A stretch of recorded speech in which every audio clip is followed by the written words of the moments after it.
Welcome, ladies and gentlemen. Let's get started. Straight from New York, yo, this handsome man, yo. Now, tuned in to Aljo, the funk master. Watch your grill, you'll get knocked out cold fast. And talking shit, now we talking facts. Whether mount or off the back, you in trouble, came to burst your bubble. I don't shelter punches, they find home on your mind about a double. This the weekly scraps. You don't need a map, GPS, I'm right here to lead a dash. Right. The world doesn't know it needs, but I grow the seeds, planted fucking name and the fame. Only legacy remains. Remember the name, Aljamain Sterling. It ain't safe, Motherfuckers. What's up, guys? Welcome back to the weekly scraps. We got episode 212 right now. It's upon us. This episode is actually sponsored by DraftKings. Use my promo code for new customers only, Aljo, and get yourself free bets. I think it's $200 in free bets. That was a promo code we were using on my IG page, so it should be the same. I think bet $5, win $200 in free bets. Aljo. Thank you, DraftKings. You the real ones. Wow. Crazy. Yeah, I have a huge announcement. What's that? I'm officially a martial artist again. Wow. How is this? How? Wait. I just took a jiu-jitsu class a couple hours ago. So Aljo and I have a long-standing 12-year bet. I'm texting the chat right now. What's the chat? Limpy D. Oh. So our bet is that in 12 years of me training, him and I are going to face off in a jiu-jitsu match of sorts. Uh-huh. And I think I can beat him because, hear me out, I'll be like 210 lean. If you can even call it a match, but go ahead. 210 lean. He'll be like 170 kind of fat. Old as hell. Like, how old are you right now? I'm 33. You'll be 45 in 12 years. I'll be 33 in 12 years. Uh-huh. And I'll have 12 years of jiu-jitsu experience. I'll be the bigger guy. I'll probably be a black belt, and you'll be old black belt and washed. Well, if you've been paying attention to Glover Teixeira, you'll realize, like, age is nothing but a number. Yeah, but that's for big guys. I'm a big guy. And No. hurt. Know what I mean? Okay, so Aljo just... Yeah, I had to tell the guys what's up. I'm back. We're not gonna do the odds this one. We normally do the odds with the DraftKings sponsor, but we're not gonna do that. What are the odds in 12 years that I beat you?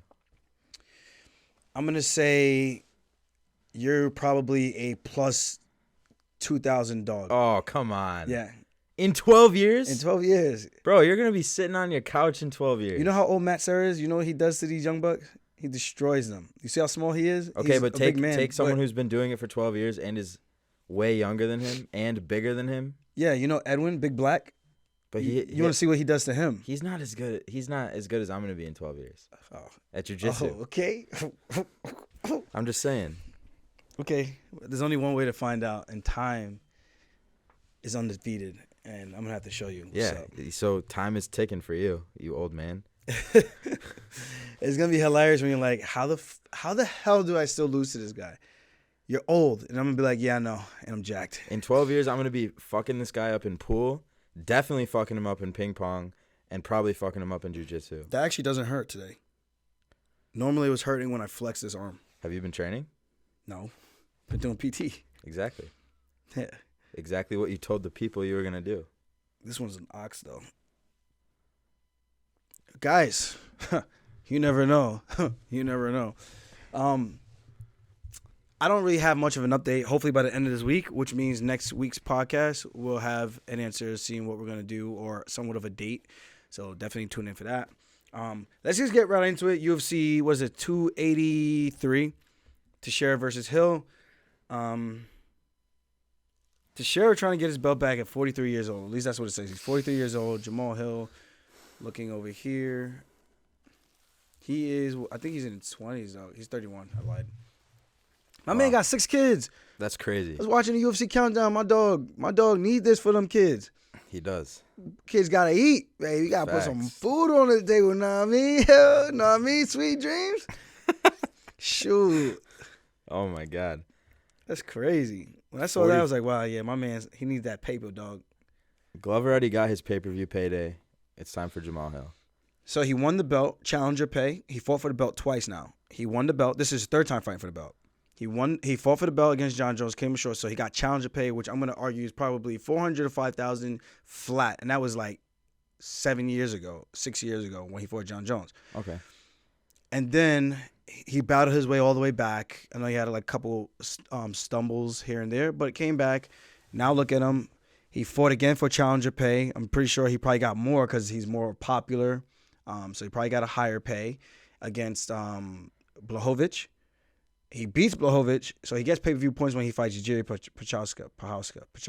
Yeah. Prochazka. Jiri.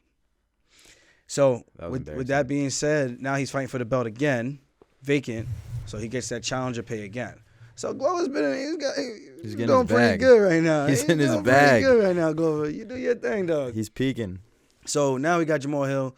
Now this one is fascinating to me because Jamahal Hill, now he's the homie. I don't mean no disrespect, but when you look at him physically, you wouldn't think he was like as talented as he is. A stud athlete. Yeah, because he's not like, he doesn't look like a physical specimen. He don't look like Francis Ngannou. He don't look like, not even me, because I only look like this during fight camp. Who could I even point to? Allah Hassan. Me. Razak. Who? Razak Allah Hassan. He doesn't look like me. Joaquin Buckley. He don't look like those guys. I just named all black people. I need a jack white dude. No, he don't look like Conor McGregor right now. You know what I mean? Conor's a jacked white dude. He's kind of jacked. Because he's on. Yeah, but he's jacked. Even when he wasn't on Brock the Lesnar. That's a Brock Lesnar. But Yeah. even on that, I'm just saying, like, he doesn't look like one of those guys, like a straight up ninja. But then he gets in there and he just claps these guys and sweet dreams, baby, puts them away. And we were watching the countdown and seeing how he knocked out Johnny Walker was just one of the craziest knockout finishes. It's just like the way he fell was just like wild. Yeah. That's like, They showed it like 4 times. yeah, it's scary because it's the way he kind of stiffened up. I mean, people talking about my knock. I went limp and I just went timber. Your arms kind of straightened. My arms didn't even straighten; they just stiffened. That's the weird thing. And they just went. I just went down. I landed on my head first, and then I woke up in the hospital like. And I was like, damn it. That's the scariest part. I woke up in the hospital and I knew, I was like, I got knocked out, right? Yeah. Damn. That's when I came to my senses. Thank you, Marlon Moraes. Let's never let that happen again. Thanks for coming. I didn't have a headache, thank God. I didn't drink that day. I don't think I drank the next day either. I think I took 2 days off of drinking. And then I drank after that because I was sad. Sad. I wasn't like super sad, but I was sad. Like, well, and there was nothing else to do. It was like we train, we get this big climax, and then after that, it's kind of like, well, what do I do now? My job is pretty much over for the next few months. Yeah. Because I didn't fight again until April. But going back to Hill, like seeing that knockout was nasty, and he puts guys away, man. Him, Thiago Santos. I'm trying to think of some of the other guys he beat. I got it here. Jimmy Crute, right hook, knocked him out. He lost to Paul Craig. That was nasty where he tore his arm off. Paul Craig is very unassuming. Mm-hmm. And then he beat Ovens, TKO, and he beat this guy Darko's unanimous decision. And then he won on Contender Series, got elbows from out finish. So he's been on a great run, man. Good for him. I like to see good things happen to good people. And this is going to be an interesting one because I don't know if his ground game is in the realm. Let's be honest. I know his ground game is not in the realm of Glover Teixeira. Like, I don't need to mince words here. I mean, I would think Jamahal Hill would even state that. Yeah. But And he's Glover got can youth. crack, right? Glover can crack. He likes to strike. If I was him, I would have took Jerry down right away instead of playing this striking nonsense. Like, why am I doing that with this guy with those spinning elbows and all kinds of crazy, reckless attacks, looking to separate your consciousness? If I'm Glover, I'm looking for the takedown right out of the gate. I mean, you're going to have to engage with the striking to kind of draw out the perfect entry. But Hill looks like he's hard to take down, and Glover's not a wrestler. But if the fight does somehow get to the ground, if he gets hurt and Hill follows him to the ground, which Glover has done in the past, I can see him getting sweep, getting on top, and walking away with the win. Now, I think for Hill, he's going to need to keep the distance, stay measured, stay calculated, pick apart Glover from a distance. We know Hill's got hands, and he can knock you out with either one. We've seen it. But we know Glover, he's got that Mike Tyson-esque type of style. He's got Alex Pereira in his corner who he trains with. So I know he's no stranger to power, but at his age, the small gloves is going to be quite the difference. I think Hill's just got to be careful with throwing kicks. Make sure that they're aimed at the calf, or make sure they're like teeps and stuff, and bring that leg back right away, and can't get lazy. Because if he gives Glover an opportunity, Glover finds a way to stay in the fight long enough till he gets the win. So, yeah, fuck. I know I pretty much just said everything. Yeah, I mean, there's nothing for me to ask. Well, I'm sure you can say something. So, does Glover have good takedowns? He's taking guys down against the cage. Carl Roberson. I want to say Anthony Smith. I feel like Anthony Smith was beating. Yeah, he was beating him bad, if I remember correctly. Smith was beating Glover bad. Yeah, and then Glover came back and put it on him. Or am I thinking about somebody else? I think Smith was putting it on him, then he got tired because it was like playing a video game. He just hit all these buttons on the controller, and then somehow his stamina, you know, you're supposed to wait for it to recuperate. Nah, Anthony Smith was just like, nah, I'm going for it. I'm going. And he got caught up with that. Mm-hmm. Shit. So, do you have a prediction? I like both these guys. Hill's more of the homie. I feel like we got a better connection. With that being said,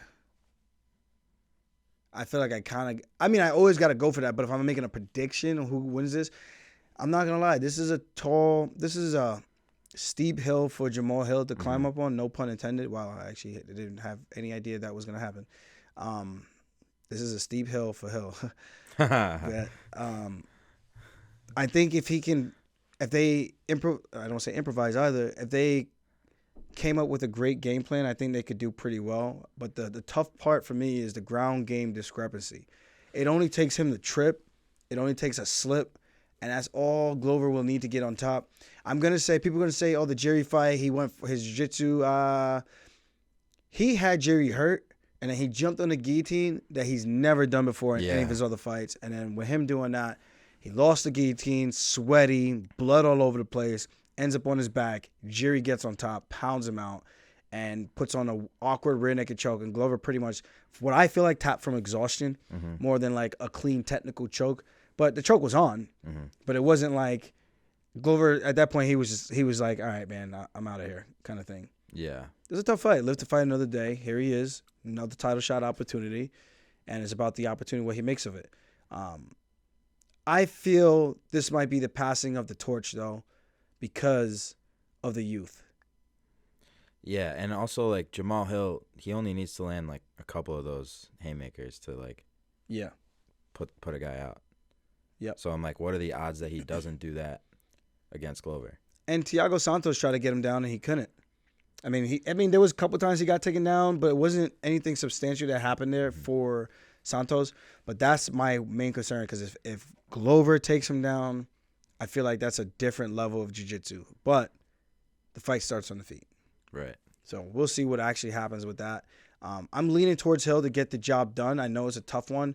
And I like both guys, as I said. What was that? No idea. Sound like gunshots. I'm joking. I was like, what?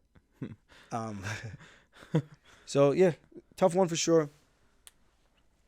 Made a better man win, man. Hopefully it's Hill. That's my dog. I feel like Glover's going to win. I can see that. Like, he has more ways to do it. He just seems like a strong-ass motherfucker. Yeah. And I don't feel like his chin's, like, too worn down, you know? Yeah. Still very durable. Yeah.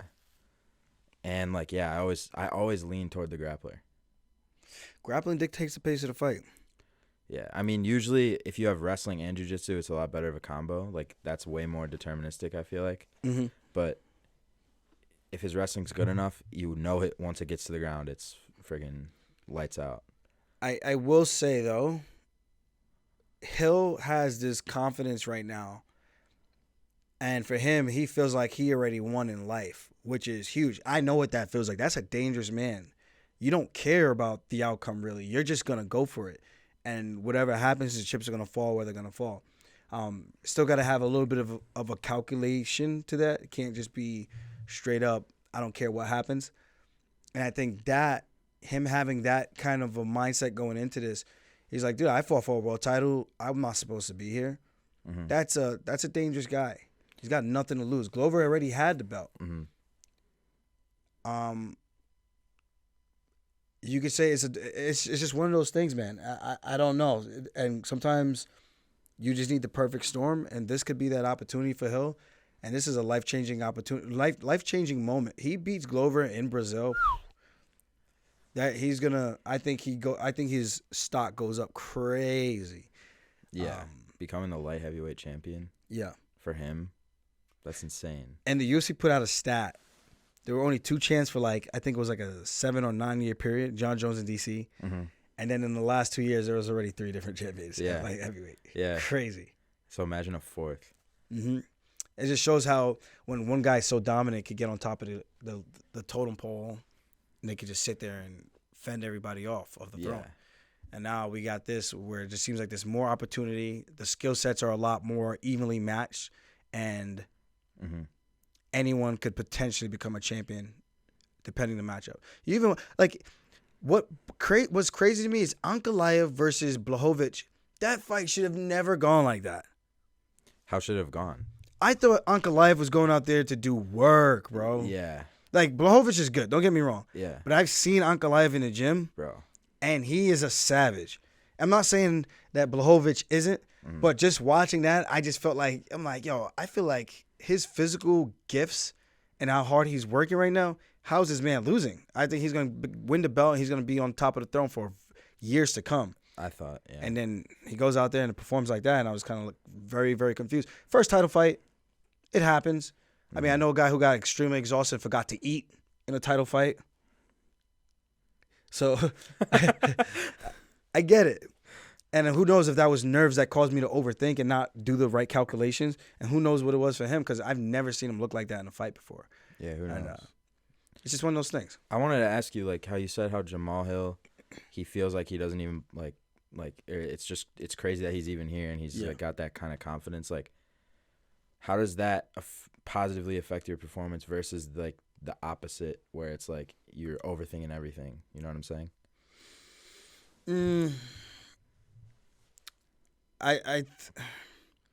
What does that give you? I think he's not worried because for him, he's it don't matter. He's won either way. If he loses, he won. If he wins, he won.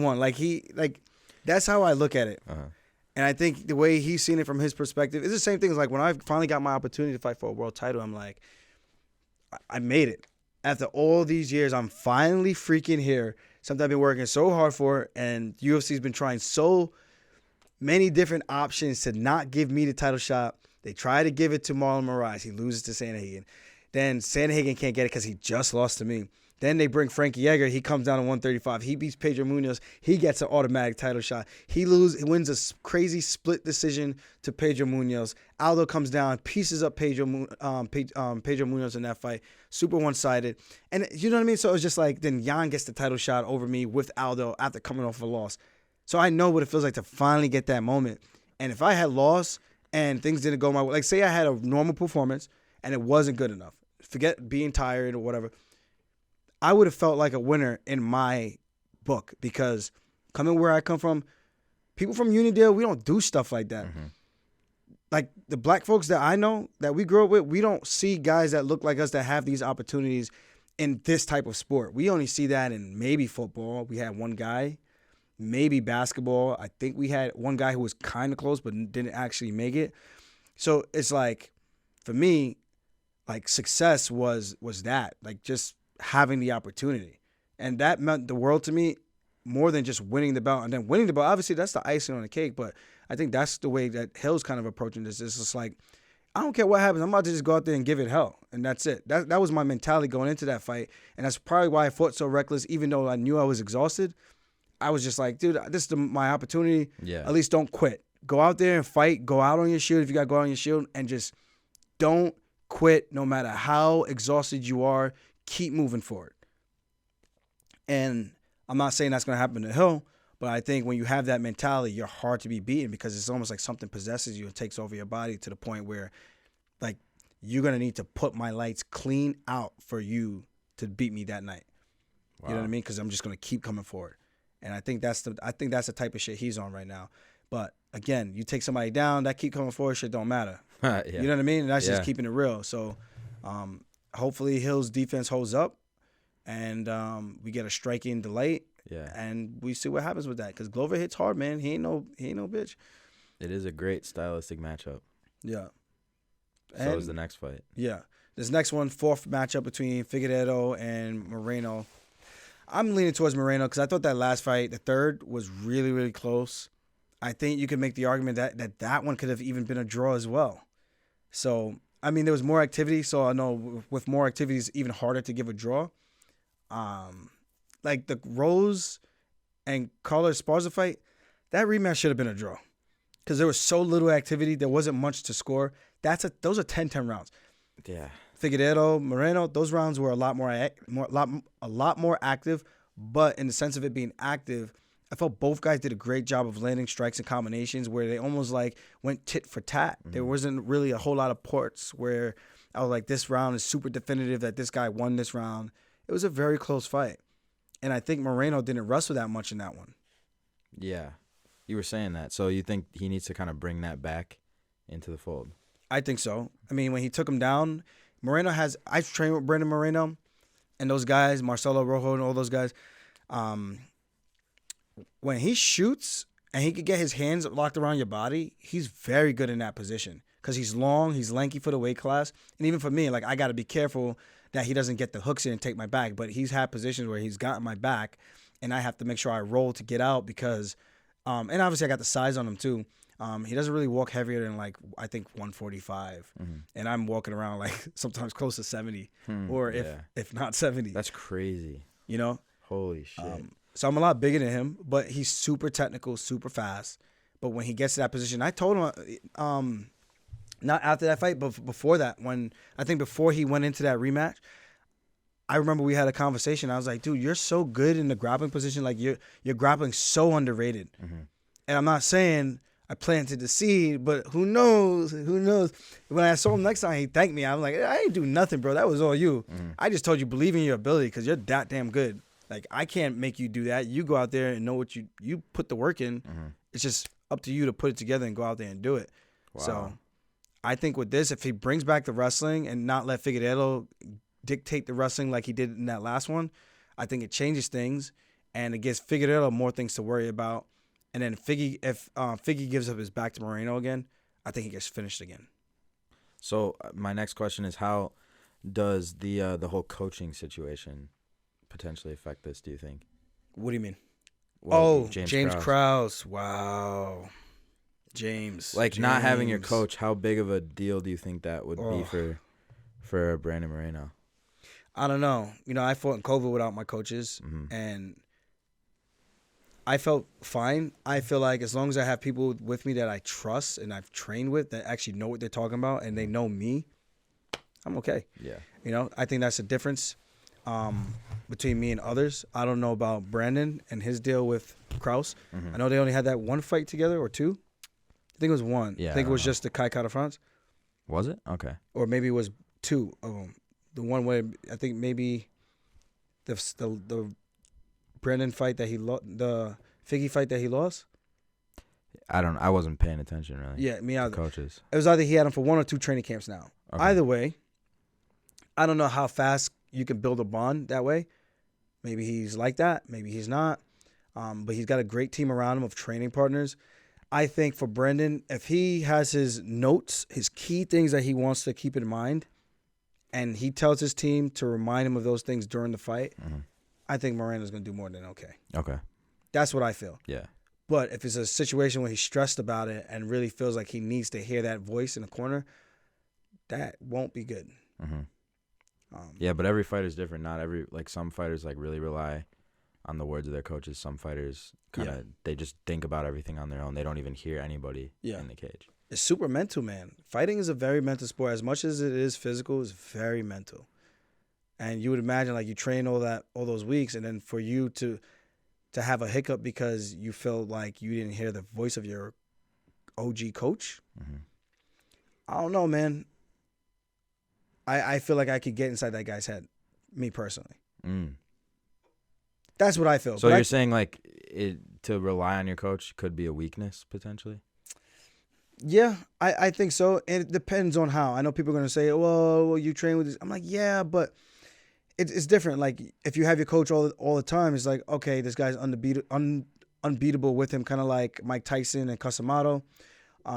Wow, that's a great And then example. when he left, you can see how Mike kind of went off the rails a little bit. That's a great example.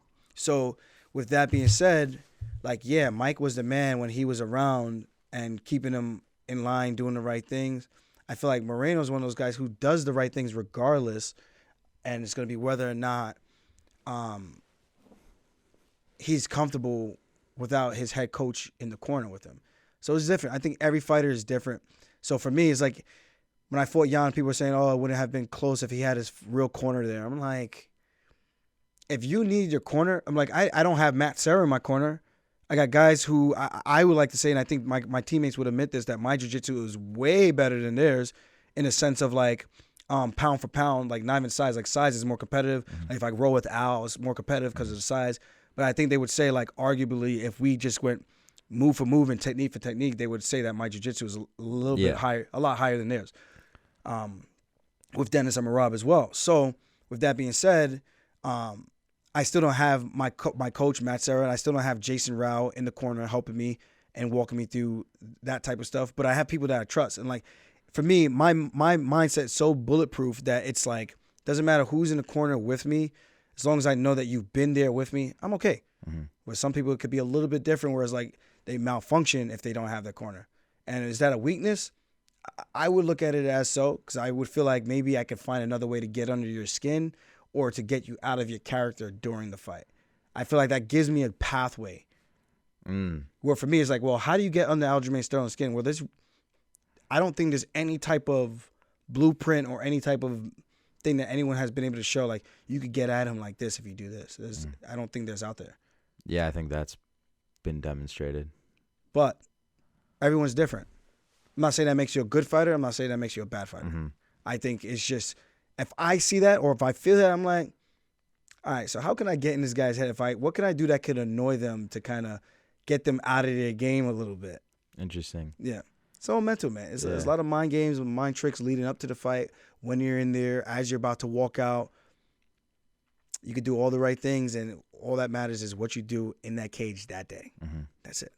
So we were watching the countdown, and I realized, like, Henry was coaching Figgy for this last fight they had.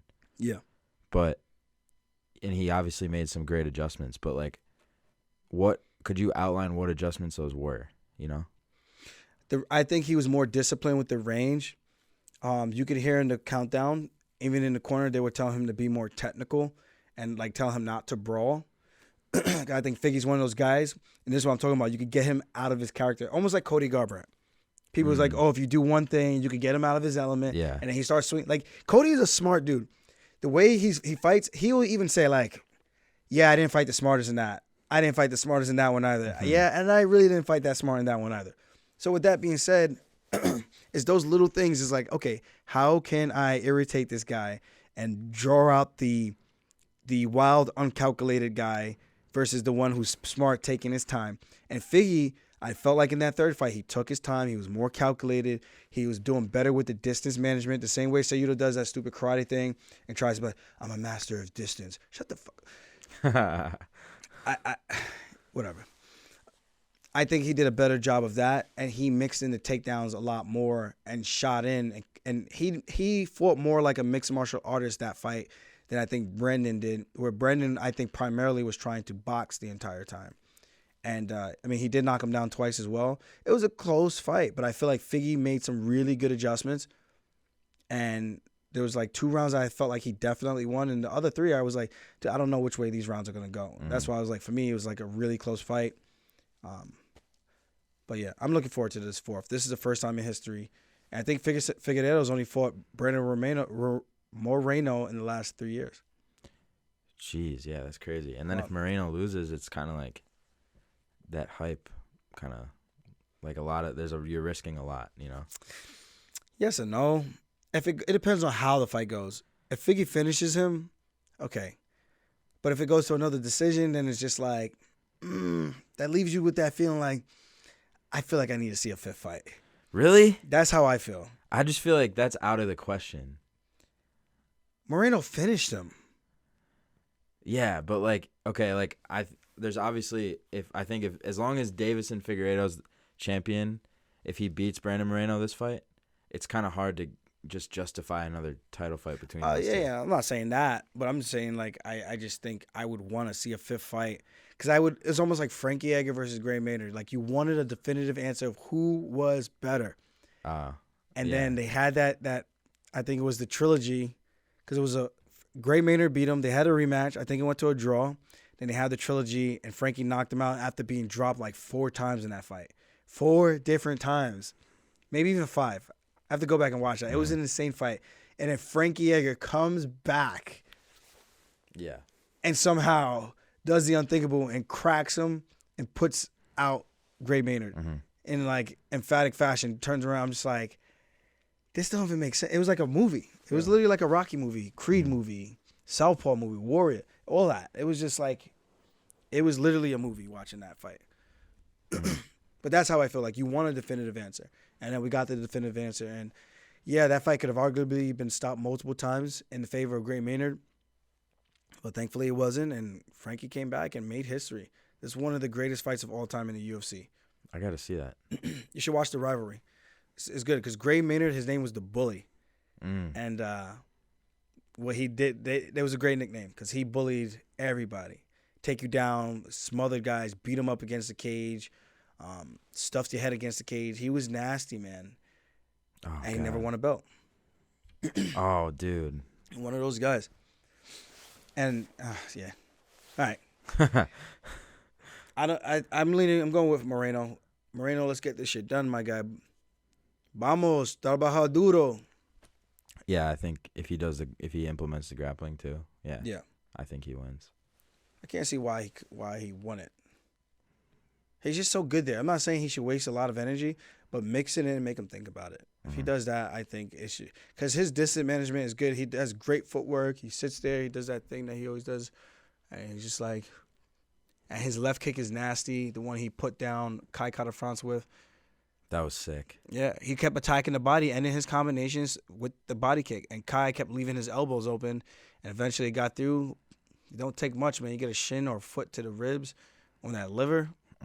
Yeah. Take a seat, my son. Oy. Gilbert Burns. Like, ooh, that couch looks comfortable. I'm going to sit right here. Gilly Burns is back, taking on Neil Magny. I like this matchup, man. Burns not afraid to fight anybody. Neil Magny not afraid to fight anybody either. What was cool is that he effed around and found out and trained with Khamzat Chimaev. Yeah, I saw that. And then he had, what was funny to me is he had the balls to say, I would still fight him. I'm just like, come on, man. Nah. If the training went the way that you're saying you effed around and you found out, what do you think you're going to really do in a training camp to have you prepared for a guy like Khamzat? I know training is training, but you know what Khamzat's going to do. He's going to go out there, he's going to time it, push you against the cage, if not, shoot from the open, get to those legs, get to a body lock. And if he takes you down, Damian Maia took him down, even though that was years ago. But if you effed around and found out in this day and age, years after you fought Damian Maia, I don't see how that fight goes any different than the training room. Unless you gas him out. Because I remember you were saying with the Kevin Holland fight, if Kevin had survived that round. Because he went balls to wall. Right. But that's kind of what he does, Khamzat. Mm-hmm. Except for in the Gilbert fight. But every other fight, he just is like, I'm going to try to kill you in this first round. I would like to know how many times he submitted Neil. Yeah. I wish Ariel had asked him that. That would have been a good question. I didn't see that interview, but yeah. I like Neil. Neil's not a bad dude, except when he went against me, obviously for his teammate Corey Sandhagen. I get it, but I feel like it could have been a little bit more on the fence there, Mr. Feeney. But instead, you went with the I was gonna say the ginger, but I don't know if that was politically correct. I think that's fine. The ginger. You went with the soulless man. Wow. The Sandman. You went with the Sandman. But it was. I like this one because now Burns coming off of the Khamzat fight. I think he's got a lot of momentum. A lot of people want to see him fight because of how well he did. And I'm looking forward to this. He lost this guy, Lucas Barbosa, in a grappling match, though, via rear naked choke, which I don't know what that's about. Yeah, what? He's a heavyweight, though. Oh, okay, so he's a big guy. It's okay. And you got the Khamzat, which was a close-ass fight. Which one? Khamzat. Oh, yeah. I want to watch that one again. I should probably watch it tomorrow. Yeah. I mean, you could even argue there's a slight argument that Gilbert won that fight. I agree. And it depends on how you're scoring it. I mean, I thought both guys fought phenomenal. I thought it was one of those fight of the year candidate type of scraps. And Burns showed a lot of cojones. And so did Khamzat. And part of me wonders if Khamzat could have went for the takedown a lot more. And if he didn't, because he didn't want to waste too much energy. And that's the fight game. You have to be calculated. Not everyone you fight is going to be the same type of defense, the same type of endurance. So you got to approach the fights the right way, which makes me wonder what he did with Kevin Holland. He emptied the gas tank. He did not care. He was like, if I get this guy down, I know I'm finishing the fight. Yeah. Yeah. But why didn't he try that with Burns? Because you probably can't do that to Gilbert Burns. Yeah. I would think. You would have to think, like, if I do get him down and I get into his guard, what am I going to do there? You know what I mean? Yeah. So it's like one of those things where you have to make a calculated decision, especially going 3 rounds. You're not just doing a 5-minute roll. So these are all questions when I'm analyzing fights, the things that I think about. And I think that's what helps you come up with the best game plan. So with this one, going back to Burns and Magny, I think Burns showed a lot of grit, showed that he can strike. His right hand is a whole lot of boha. And Neil Magny, he's not the most exciting guy to watch. He slowly chips away and wears you down with attrition. And then I'm going to say he doesn't seem to have a lot of power in the strikes, but I think Burns does. Yeah. Gilbert Burns is a motherfucker. Is that it? Yeah. I mean, you say everything, bro. And then I'm just like, yep. I'm like, wait, like some type of analysis you see. What do you see? I don't have analysis, bro. I have questions. What do you think about Magny and his overall game? Yeah, I don't know. You don't know? What do you mean you don't know? Have you watched him fight before? Not really. This is why I ask questions, bro. Okay, fair enough. I'm interviewing you. Yeah. What do you see in his overall game? A lot of cardio. He's very durable. He's been knocked out by Ponzinibbio. Wow. And I think he might struggle with guys that are super powerful. Even though he's one of the most winningest welterweights out there, though. If not, he is the most winningest welterweight. Which is like, makes me think, where the hell have I been? Because how have I not seen him fight that much, bro? Yeah. I'm a casual, guys. There's one time I think he fought like 7 times in 1 year. What the fuck? So what happens when you don't have to cut that much weight? 7 times? Yeah. I think it was 6 or 7, pretty That's sure. That's like more than once every 2 months. Yeah. He was active. He was out there. He was like the Angela Hill was like the Neil Magny of her division. That must have been a good year for him financially. Yeah. Jeez. It was pretty good. He did pretty good. 7 times? It was 1 year he fought. Come on, man. Get this shit off my page. Yeah, when he got to the Ultimate Fighter, and his Ultimate Fighter season was just like not very good. I remember he had guys like Mike Ricci, Bristol Moronde, Frank Camacho, who ended up dropping down to 150, 155, Cameron Diffley. There was like a lot of interesting cats on that show, and Neil Magny's like one of the last Mohicans. Oh, wow. How's Neil Magny's grappling? Not very good. He got choked out by Damian Maia in like 2 minutes. So, and then he went to Damian Maia's seminar. Not too long after that, which was cool though. That was pretty cool to see. Because it's like, yo, man, you want to get better, you got to do the right things to get better. You can't just be acting like you're going to get better by osmosis. 1, 2, 3, 4, 5. So it's fair to say then that's probably the game plan for Gilbert. Yeah. And Gilbert's more powerful on the feet. So in a calendar year, I'm seeing 5 at most. But I think in like a 12-month span, he hit like 6 or 7. That must be a record. Yeah, I think between him and like Cerrone. Yeah. But yeah, I think Gilbert's path of least resistance, take Magny down right away. Yeah. If I'm Burns, I'm like, man, I'm just trying to take my paycheck and go home. If I'm Magny, he's got to stay on his bike. He's got to poke at Burns, try not to get into a firefight, try to clinch him up, which he does pretty well, and use those long-ass limbs that he has, elbows in the clinch, knees to the body, knees to the leg, and, go from there. So then for Gilbert, let's say he wins. What do you think is next for him? I think he might have to wait for the winner of Leon Edwards and Usman to kind of see how that plays out. Unless he wants to be gangster as shit and go fight Shavkat, which I'm just like, you already fought a killer. Yeah, you already fought Hamzat. He's 36 years old. Burns don't need to go fight no more young guns. Yeah, I agree. I know he's got the balls. He don't care, but it's just like the ultimate goal is to become UFC champion. You don't need to fight all the contenders to prove that you're tough. We know you're tough already. Hamzat was that fight for him. Yeah. Where he was like, you don't have to do this anymore. Yeah. And you almost beat him. Yeah. Which no one saw coming. What was the odds on that? Colby Covington? That would be sick. Colby's there. Who else could Colby fight? I'm thinking. Shavkat, Hamzat. Colby could fight, what's his name? Bilal Muhammad. Bilal, yeah. You know what's crazy? Bilal is just always forgotten. I don't even know why. He's just always forgotten. I even forgot him just now. I feel like Bilal should get a title shot next. He should. Like, no matter who. Just based on merit. Even if Gilbert wins this fight, I still think Bilal should get it next. Unless Hamzat comes back to 170. Unless he comes back to 170, or unless they do a number one contender fight, Burns versus Hamzat. I mean, versus Bilal. I said that so confidently. Burns versus Hamzat. Yeah. Let's go Burns versus Bilal Muhammad. That would be so sick. But Burns has to beat Magny first. He beats Magny. This is a little bit more of a step down in competition based on ranking numbers.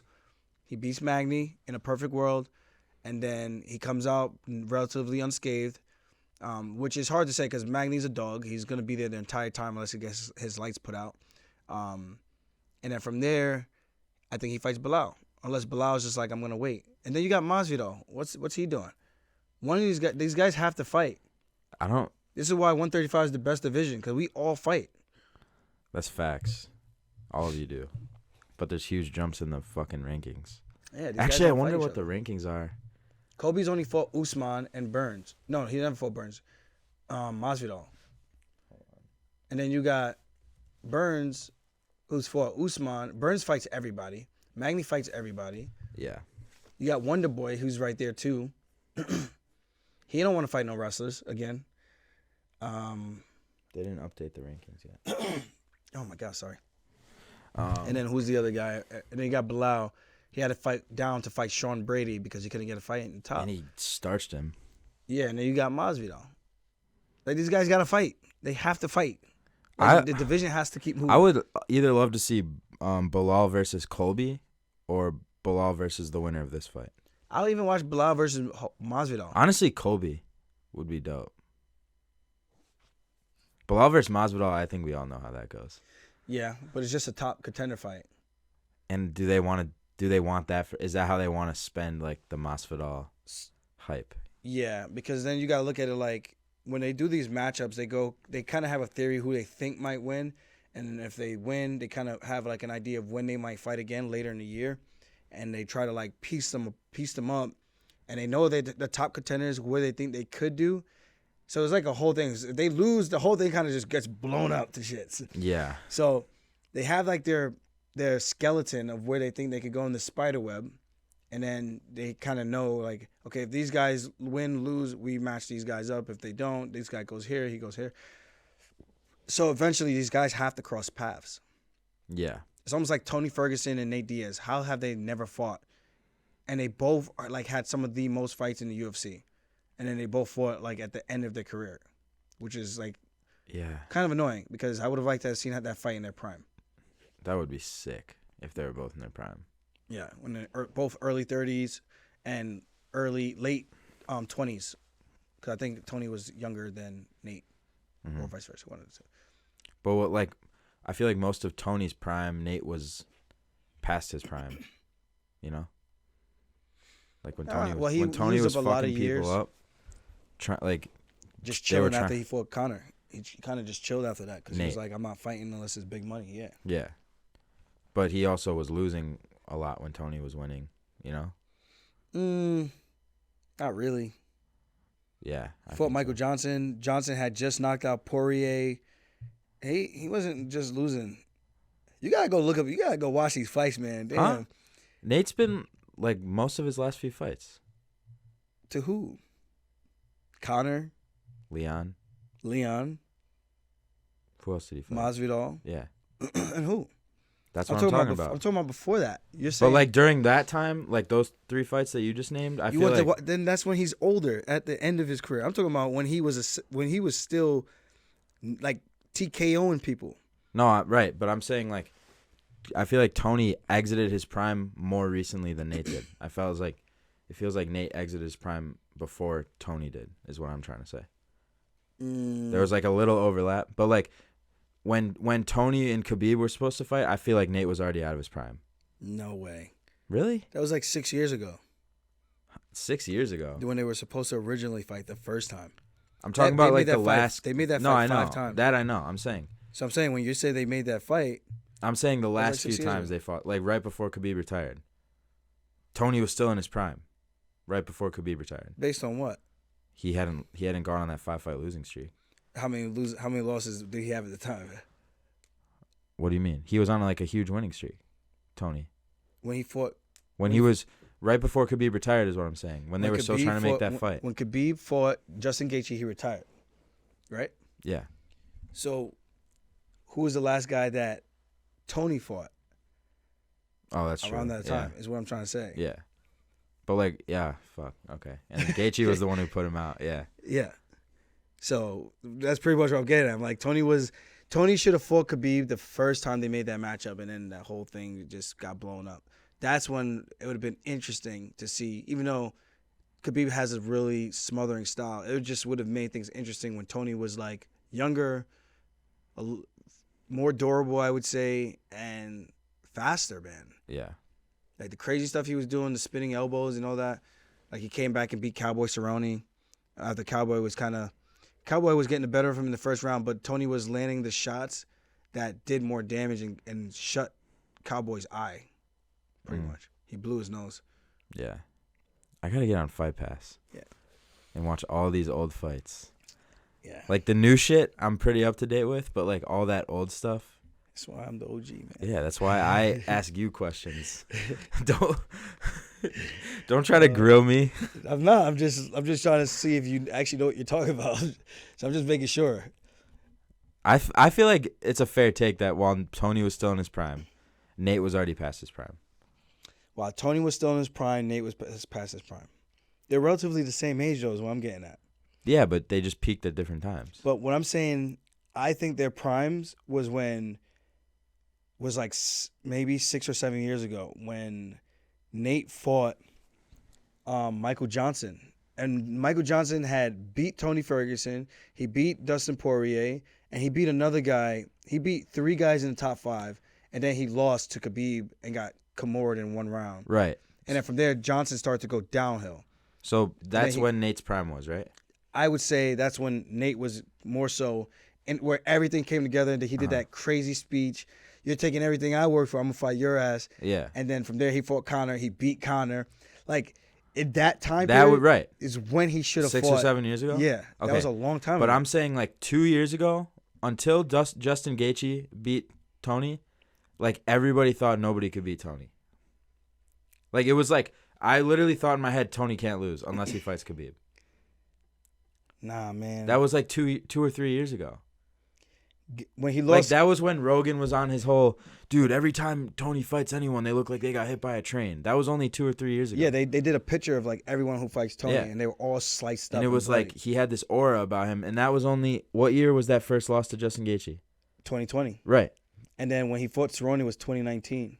So not even 2 years ago, Tony was still considered to be in his prime. That night is when everything started to go downhill.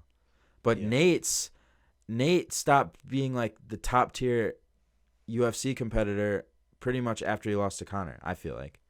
After he lost to Conor? That's when people stopped looking at him. He lost to Conor in 2016. He beat Michael Johnson before that. Then he fought Conor, beat him, lost to Conor, beat Anthony Pettis, lost to Masvidal, lost to Leon. But in that time, from when he lost to Conor, that was in 2016. He fought 2019 against Pettis, beat him. And then he fought later again in 2019 at the end of the month, at the end of the year, against Masvidal. Who pieced him up. Yeah, and then he fought 2 years later. And remember, that there was a lot of scar tissue on his face. Nate's been around the fight game for a very long time. I'm not saying Nate like fell off. I'm just saying like I feel like his peak and descent started before Tony's did. That's all I'm trying to say. He lost to Rafael Dos Anjos. He beat Gray Maynard. He lost to Josh Thompson. Lost to Henderson. He had won 3 in a row. He beat Cerrone, Takanori Gomi, Jim Miller. Like Nate's had an up and down career, very up and down. I think he knows that as well. And everything's timing. Like he lost to Josh Thompson, beat Gray Maynard, lost. I think he fought for the belt against one of these guys. 3 5-minute rounds. One of these this one was co-main event. No, he had fought for the belt. He had lost relatively one-sidedly. Yeah, he fought Benson Henderson, UFC lightweight championship. After he won 3 in a row, he choked out Jim Miller, had Jim Miller choking on his tongue, like caught him in a guillotine. This is like, watch this fight, Nate Diaz versus Jim Miller. When he catches him in the guillotine, his tongue is sticking out, and it looked like he was about to guillotine his own tongue, and like the whole thing was about to just get bitten off. That's how tight that thing was, and the way he caught him. And then he got a title shot after that. He lost 2 in a row. But I feel like his prime was right around like that 2015. Like he still fought well after that, but it was kind of up and down. And from there, he had so many cuts from all these fights that he's had before that. Like he literally like bled like every single time he fought. So, but right, we're talking past each other. I agree that that's when Nate's prime was. Yeah. And I'm just saying Tony's prime it ended 2 years ago. So there's like, but still Nate got the best of him. See, it's hard for me to say his prime because I look at it like also he did that stupid weight cut thing, and then he fought like, what was it, a month later?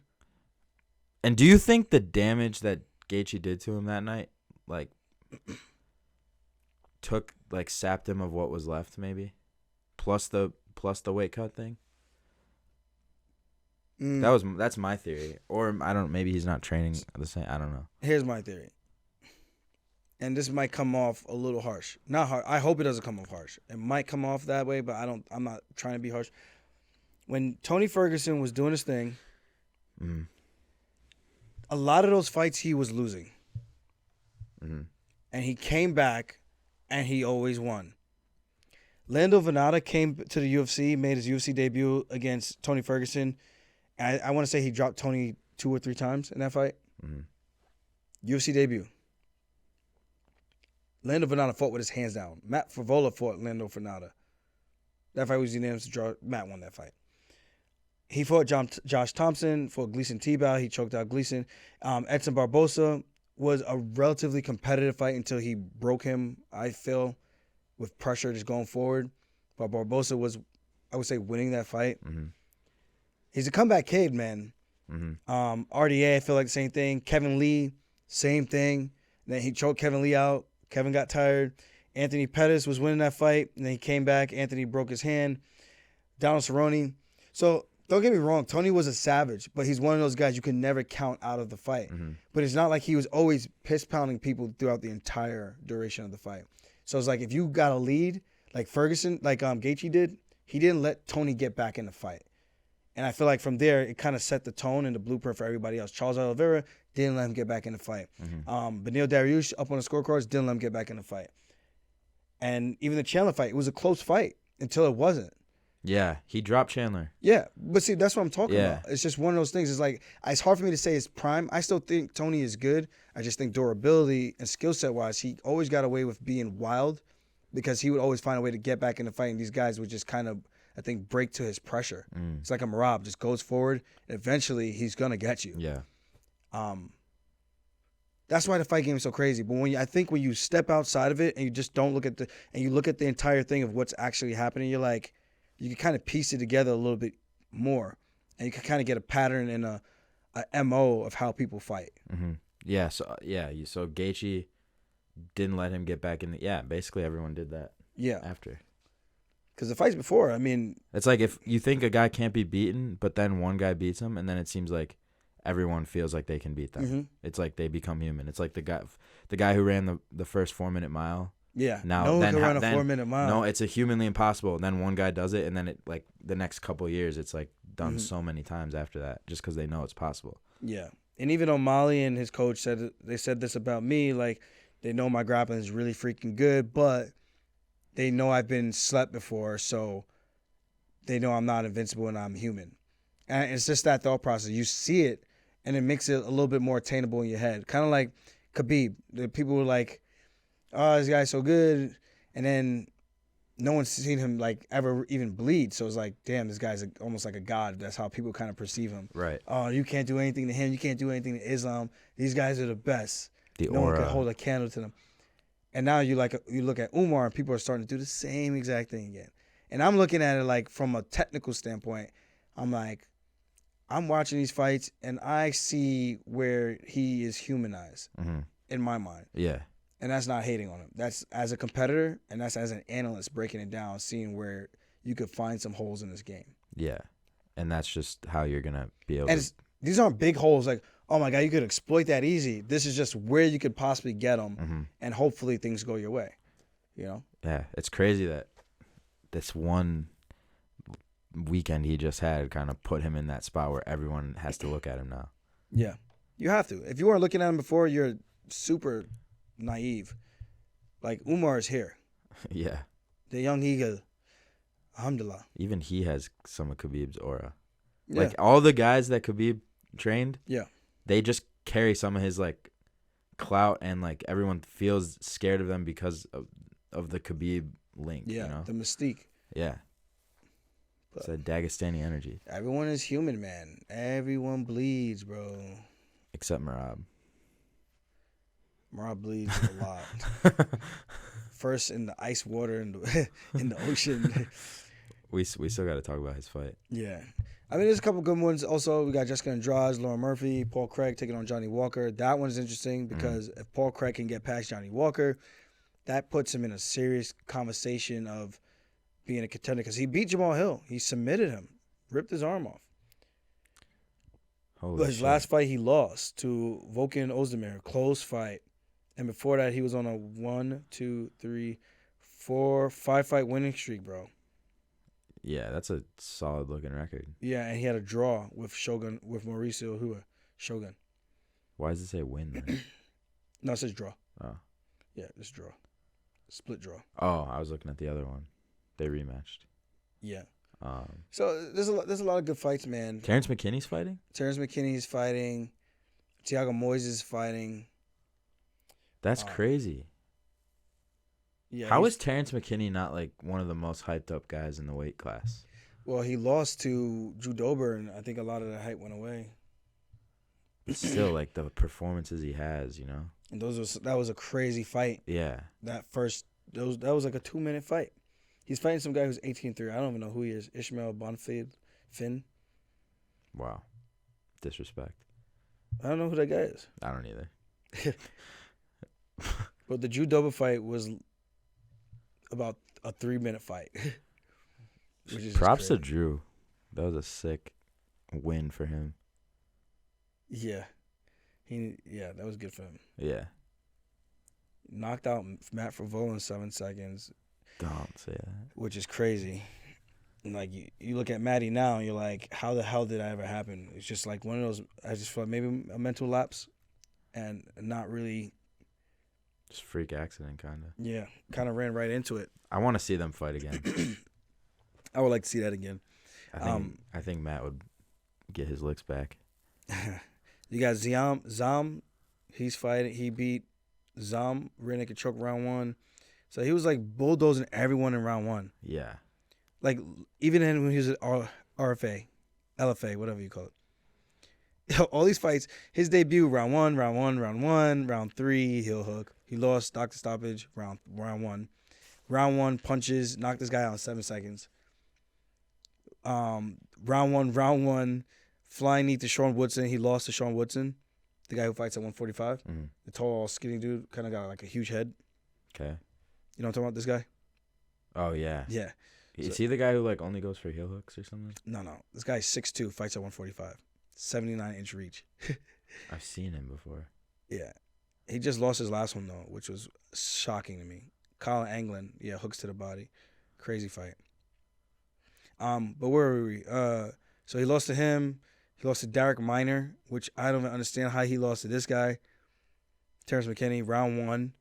And then he beats another guy round 1. He wins round 1 head kick, round 1 punches, round 1 TKO, round 1, lost round 1. And, yo, he's a one-round fighter. Yeah, that's really it. I don't think this guy's ever gone to decision. This might be like the most exciting fight. This will be the most exciting fight on the prelims. He fights one way. Yeah. But he gets beat one way, too. Yeah. It's all the first round. He lost in the first round, lost in the second round, lost in the first round. It's like mostly first round Lost in the first finishes. round. Either he's getting finished or he's doing the finishing. You want an exciting fight, you put that guy on the card. Yeah. That's what I'm saying. Like, that didn't go away, even though he lost. Yeah. You still know, like, how he fights. So I'm just surprised they don't put him up higher. But I'm very excited for this fight. It's going to be good. yeah. Who else we got? Cody Stamen. He's fighting some guy I don't know. Oh. You sleepy? No. Surprising I'm not. I'm tired, and I got to edit this. Breaking news. Oh, we got the Q&A. Oh, yeah. So we do that, and we got the breaking news, so you can line that up. Rob Dvalishvili taking on Petr Yan, March 11th, main event, right here, Sin City, Las Vegas. With fans, right? With fans. Let's fucking go. God damn. Super excited for this one. Great opportunity for Merab. Merab wins. That's my prediction. We just watched Merab's fight over with him and Jose Aldo.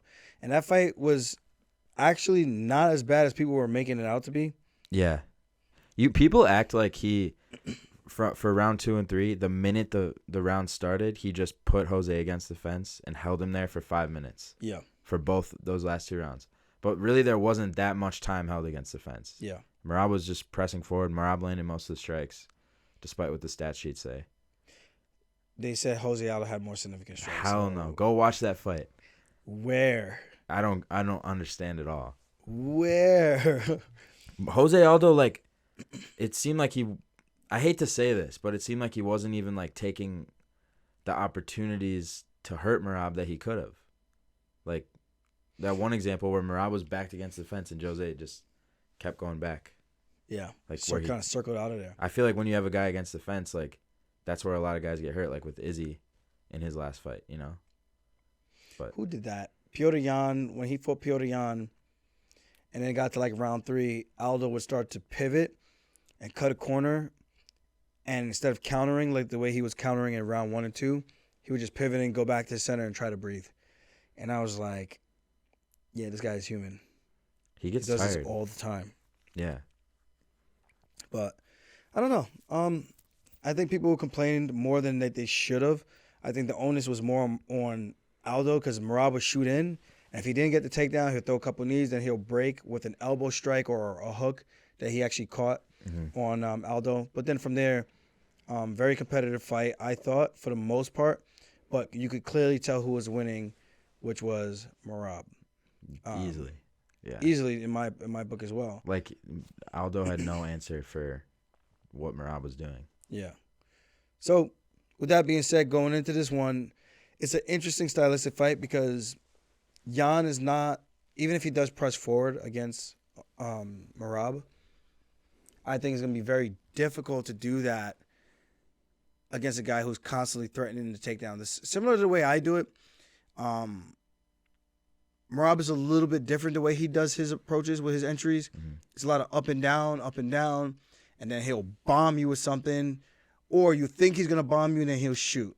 So that makes it a little bit more tricky, where I'm kind of like just waiting for the perfect opportunity to shoot, level change, and get in off of my kicks, off of my punches, chain it all up, some level changes. But the way we do it is similar but kind of different. Mm-hmm.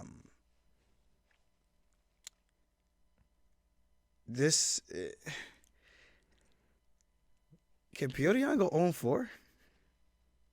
0-4? That's crazy.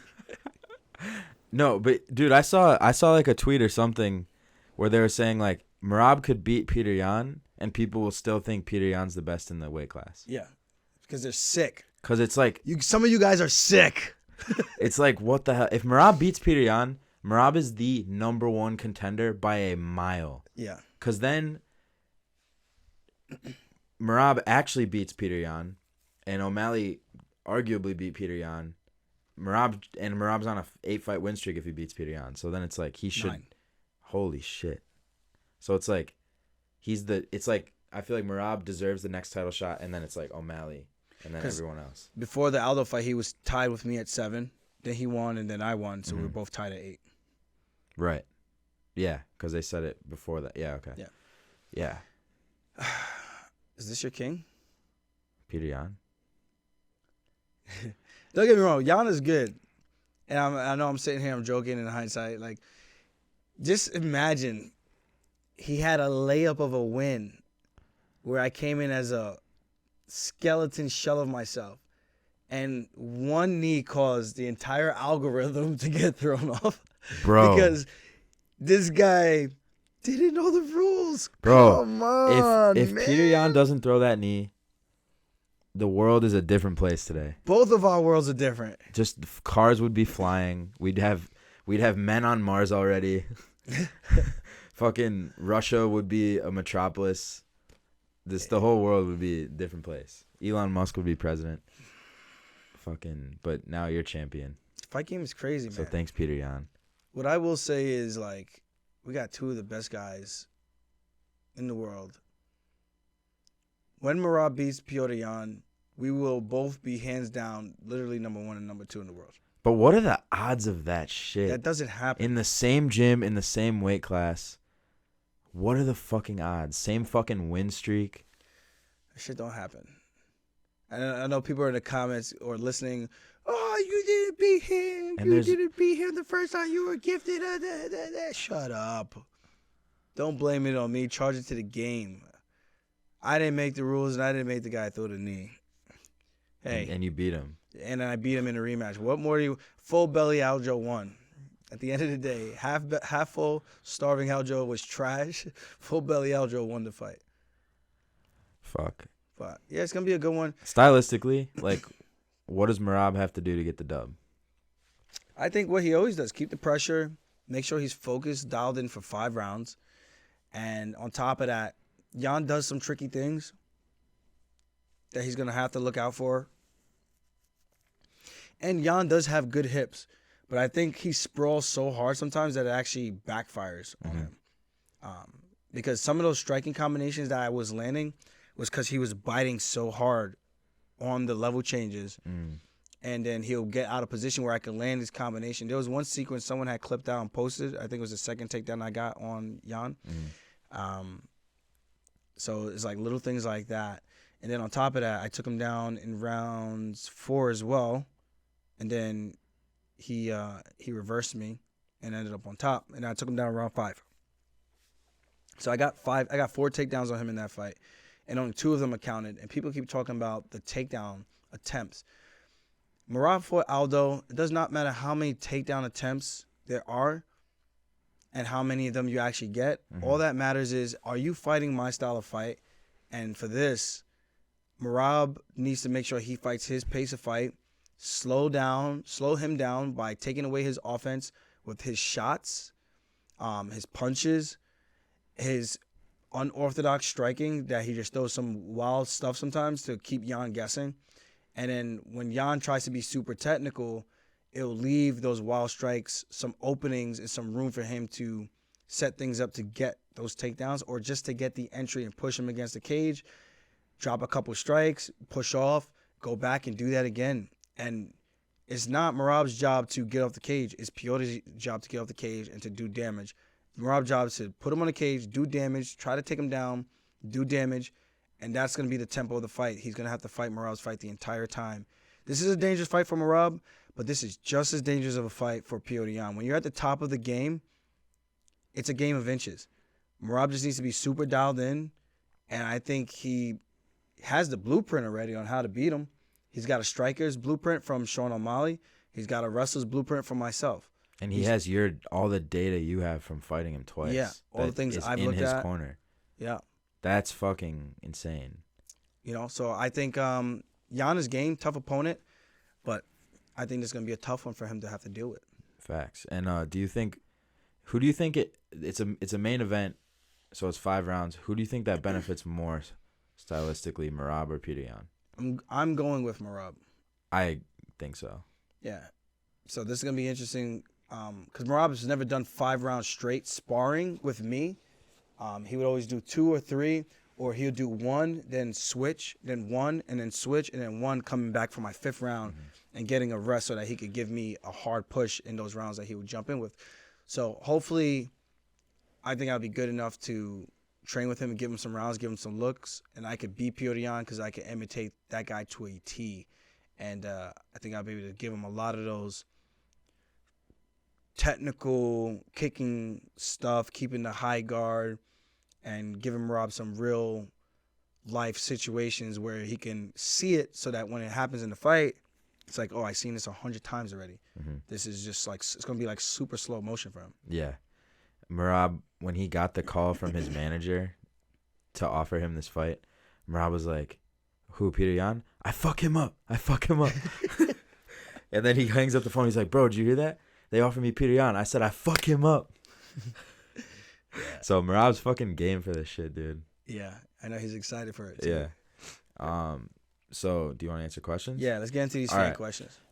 So I put up a Q&A on the Weekly Scraps Instagram page. Go follow us there. That's where we'll do that's where we'll open up questions for Q&A from now on. So that's the Weekly Scraps on Instagram. We got a shit ton of questions, actually. I'm going to start with a question that Aljo left himself. How much to teach me how to fight?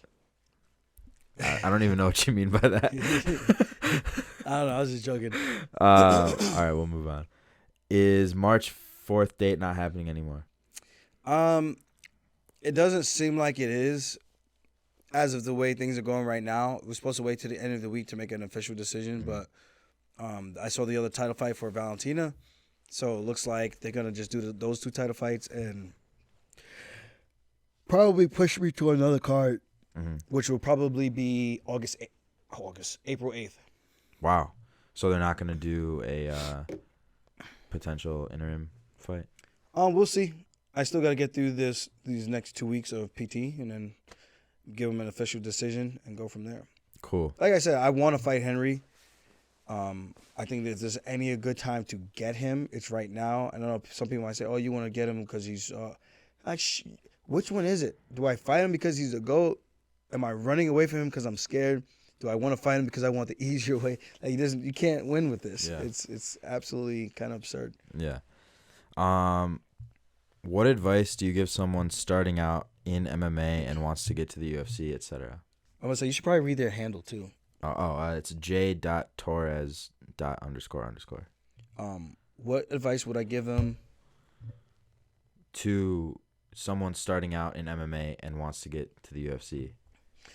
I will say to get to MMA, to get into MMA, and then to get into the UFC, you got to be a student of the game. That's one. You have to be willing to wrestle. And I would suggest wrestling in high school and in college, even if you don't have like the desire to want to compete all that much in college. I think just having that type of experience, that level of pushback, even if it's just being in the training room as a practice body, going out and then competing, it's going to give you that extra edge, man, because wrestling is something about the mental toughness that you cannot teach in any other sport, at least from my understanding, from what I've experienced. I don't think I could have gotten that anywhere else the way I've gotten that from wrestling. Interesting. And to get to the UFC, you got to take the right fights and be humble enough to understand that, yeah, you could believe in yourself, but there is a such thing as taking the right fight at the right times and not trying to take on the baddest guy right out of the gate. Like, eventually you got to fight everybody. Okay. But if you're trying to get to the UFC, why am I, as a debut guy, going to want to fight the guy who's 8-0 or who's 8-4, has that many more fights than I do? I don't think, unless you're a freak of nature coming out the gate, I don't think those are the competitions you want right out of the gate. You want to make sure that you are grooming yourself for success. And then after like 2-3 fights, maybe 4, you see where you're at, and you got to be honest with yourself, and then you can make that jump to the next style, the next level of competition. Styles make fights, experience makes fights, and you need to have that under your belt, because when you get to the UFC, if you're not one of their guys that they want to push and give you the royal treatment of giving you tailor-made matchups, dude, you're going to have a tough time, because you are going to get thrown to the wolves, and everyone is good once you get here. Facts. Pyoga said, your workout plan? So what's your workout plan? Such a vague question, bro. My workout plan, at least when I'm in training camp, I lift Monday mornings, and then at night I do a Shark Tank grappling session. It's 2 workouts that day. I don't really run all too much. Tuesday I do jiu-jitsu in the morning or at night, and then or I do boxing or striking drilling with combo for combo, kind of a Dutch style drill. And then at night I'll do boxing. So I'll do that in the morning, the combo drill, Dutch style drill, boxing at night, or jiu-jitsu at night, or I do the other one I said, jiu-jitsu in the afternoon and then boxing at night. So it just really depends. Wednesday's usually a drill day, or sometimes I take it completely off. It's just more of an active recovery rest day. Thursday's a spar day. Sometimes I'll do a drill in the morning and then spar at night, or I'll spar in the morning and then do drilling at night. Friday I do jiu-jitsu in the morning, and then I usually do nothing at night, and then Saturday I spar, and then Sunday's a rest day. Cool. Nikki Laz 1010 said, what is the hardest part about the weight cut for you? The hardest part about the weight cut is having to go through your everyday life on little to no calories for the day and having to be productive. Like, the last 2 weeks is usually the hardest. The last week is obviously the hardest. But the last 2 weeks is because you got to get through the training still. You got to keep your conditioning up. You got to keep doing everyday things. You can't just sit around all day and not get anything done. Sometimes I'm teaching class. Not so much lately these days. And then from there, I would say seeing all the good food, because you start to get like these cravings and you're just like, I want everything. But then you got to remind yourself, in just 2 more weeks, you can have whatever you want to have. Mm-hmm. Fucking yeah, like the last week, it's literally like everything you eat, like, you know, there's like a short lifespan where it's going to give you a little bit of energy and then it just goes away. Yeah. Like, and everyone, like, you can see it, like, from my perspective, you can see it. Just like he'll have like a bite of chocolate, and that'll give him like a little jolt for like a few minutes, but then he's burned those calories, and it's like you need to fill it with something, otherwise he's just miserable. Yeah, you burn those calories just breathing. Yeah. So I don't know if you one kid asked like 20 questions. He gets one. Yeah. I like this one. If they make an interim against Cejudo and Sugar Tits, who wins? What's his name? JL.wavy. I've actually recognized that name. He said, I think Sean by TKO. I think people are underestimating Sean still, and I think people are over-crediting Henry. And I get why, because of the accolades. One's accomplished, one is still trying to prove himself. But when you look at purely the skill, it's a relatively close fight. Henry's good on the ground and getting you to the ground, but after that, what does he do? You have to look at all those things.